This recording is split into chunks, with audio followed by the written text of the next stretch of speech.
విద్యుత్ సరఫరాలో బిల్లుల వసూలులో ఈ రోజు హరీష్ రావు గారు బాధ్యత వహిస్తున్న సిద్దిపేటలో 61.37% అధ్యక్ష, గజ్వెల్ మాజీ ముఖ్యమంత్రి గారు ప్రాతినిధ్యం వహిస్తున్న శాసనసభ నియోజకవర్గంలో 50.29 ట్రాన్స్మిషన్ లాసెస్.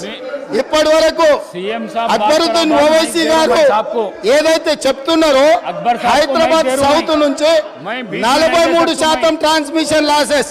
ఈ రాష్ట్రంలో అత్యధికంగా విద్యుత్ వినియోగం చేసే దాంట్లో బిల్లులు ఎగవేసిన దాంట్లో మొదటి స్థానం సిద్దిపేట ఉంది, రెండవ స్థానంలో గజ్వేల్ ఉంది, మూడవ స్థానంలో హైదరాబాద్ సౌత్ ఉంది.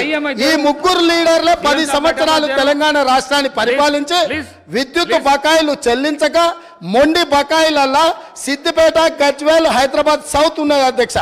ఈ రోజు మొత్తం విద్యుత్ రంగమే దివాలా తీయడానికి, అప్పుల పాలు కావడానికి ఈ 3 ప్రాంతాల నుంచి బిల్లులు చెల్లించకపోవడం వల్ల ఈ రోజు ఈ పరిస్థితి దాపురించింది.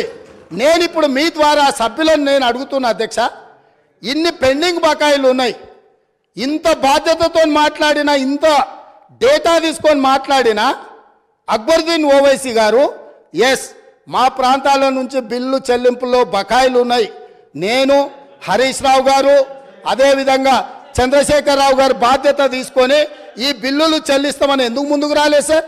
ఇది పద్ధతే సార్? అదేవిధంగా స్పీకర్ సార్, అదేవిధంగా